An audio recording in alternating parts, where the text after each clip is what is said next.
বিসমিল্লাহির রহমানির রহিম। প্রিয় দেশবাসী, আসসালামু আলাইকুম। আজ 25শে ফেব্রুয়ারি, বাংলাদেশের ইতিহাসের বর্বরোচিত সেনা হত্যাযজ্ঞের দিন। 2009 সালের 25 এবং 26শে ফেব্রুয়ারি খোদ রাজধানীতে বিডিআর পিলখানায় ঘটে নারকীয় হত্যাযজ্ঞ। হাসিনা সরকারের পৃষ্ঠপোষকতায় ঠান্ডা মাথায় সুপরিকল্পিতভাবে বিডিআর বিদ্রোহের নামে 57 জন চৌকস সেনা কর্মকর্তাকে নির্মমভাবে হত্যা করা হয়েছিল। মাত্র একদিনে এত সংখ্যক সেনা কর্মকর্তা হত্যার নজির বিশ্বের আর কোথাও কোনো দেশে নেই। বাংলাদেশের মুক্তিযুদ্ধের 9 মাসেও এত সংখ্যক সেনা কর্মকর্তাকে প্রাণ দিতে হয়নি। ইতিমধ্যে 15 বছর পার হয়ে গেলেও এমন বর্বরোচিত ঘটনার আজ পর্যন্ত বিচার সম্পন্ন হয়নি। বরং বিডিআর বিদ্রোহের নামে পিলখানায় সেনা হত্যাযজ্ঞের দায় যাদের কারাগারে থাকার কথা ছিল, তারাই এখন অবৈধভাবে রাষ্ট্র ক্ষমতা কুক্ষিগত করে রেখেছে। অথচ বছরের পর বছর ধরে কারাগারে বিনা বিচারে মানবতর জীবনযাপন করছেন শত শত বিডিআর সৈনিক। প্রিয় দেশবাসী, 57 জন সেনা কর্মকর্তা সহ 74 জন মানুষের বীভৎস হত্যাকাণ্ডের এই দিনটি অবশ্যই প্রতি বছর জাতীয় শোক দিবস হিসাবে পালিত হওয়া উচিত ছিল। প্রতি বছর যেভাবে রাষ্ট্রীয় উদ্যোগে 21শে ফেব্রুয়ারি পালিত হয়, উচিত ছিল দেশের স্বাধীনতা, সার্বভৌমত্ব এবং মর্যাদা অক্ষুণ্ণ রাখার শপথ নিয়ে একইভাবে যথাযথ রাষ্ট্রীয় গুরুত্ব সহ 25শে ফেব্রুয়ারি দিনটিও পালন করা।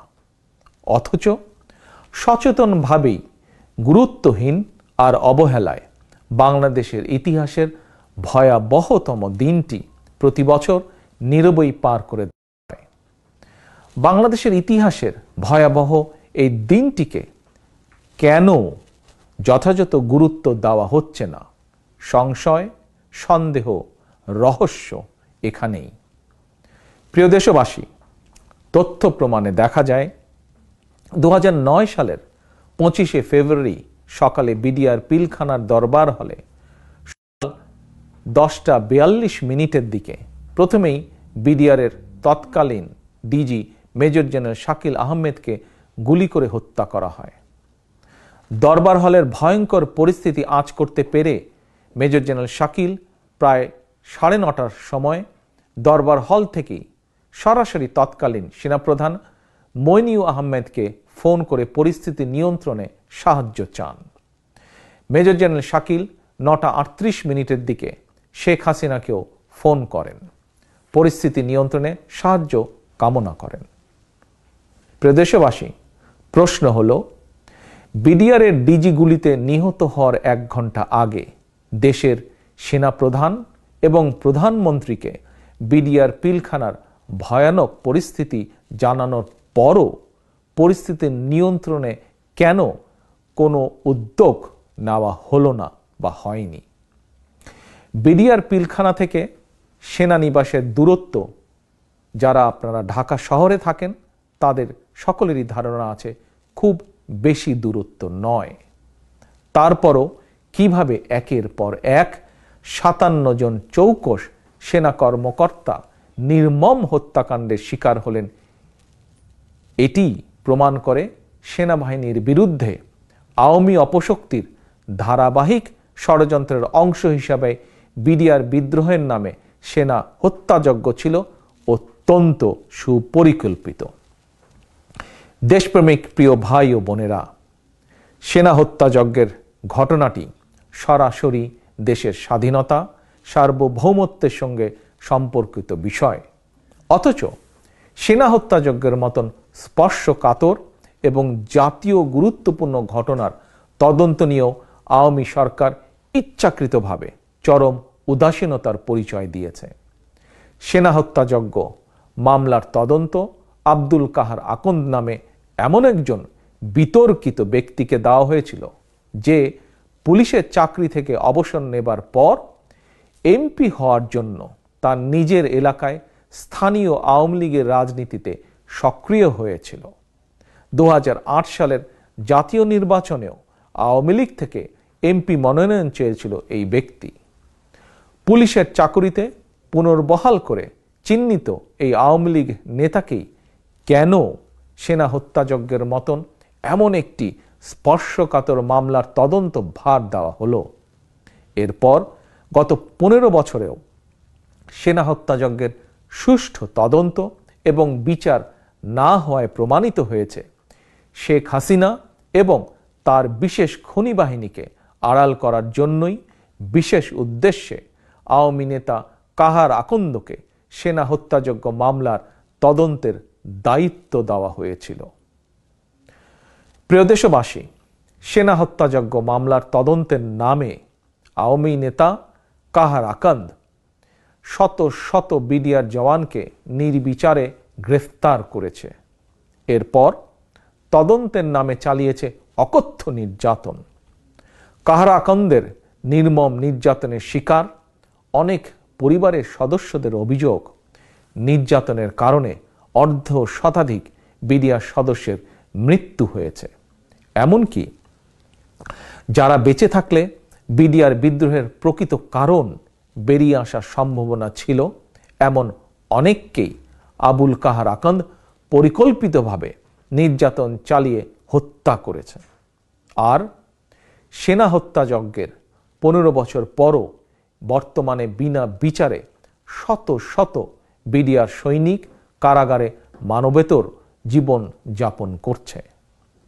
ন্যায় বিচারের আশায় তাদের পরিবারগুলোর শত শত সদস্যদের দিন কাটছে এক চরম হতাশা এবং অনিশ্চয়তায়।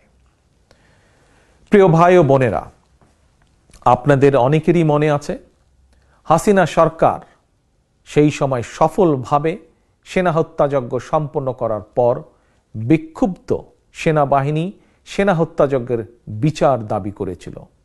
তবে বিচার দূরে থাক, সেনাবাহিনীর যেসব কর্মকর্তা সেনা হত্যাযজ্ঞের বিচার দাবিতে সোচ্চার হয়েছিলেন তাদেরকে নির্মমভাবে দমন করা হয়েছে।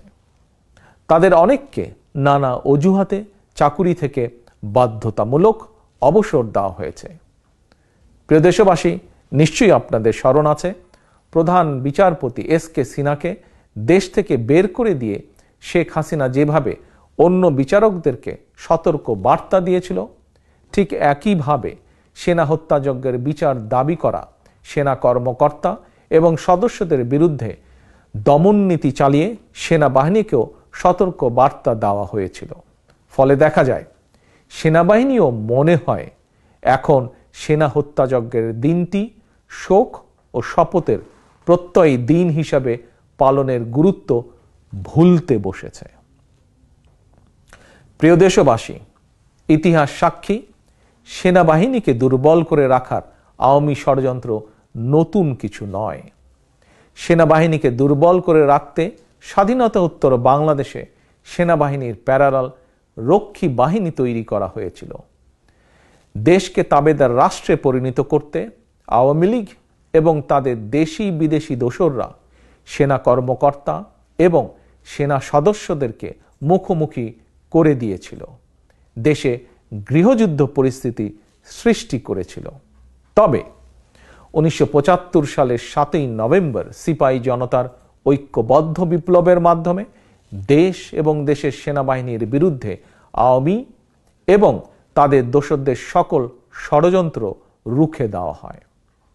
তবে সেনাবাহিনীর বিরুদ্ধে আওয়ামী ষড়যন্ত্র থেমে থাকেনি। 1996 সালে পুনরায় রাষ্ট্র ক্ষমতা দখল করার পর সেনাবাহিনীর বিরুদ্ধে আওয়ামী ষড়যন্ত্র অব্যাহত রেখেছিল। বাংলাদেশের সেনাবাহিনীতে জঙ্গি রয়েছে, দেশে বিদেশে আওয়ামী লীগ প্রকাশ্যেই এমন অপপ্রচার চালিয়েছিল।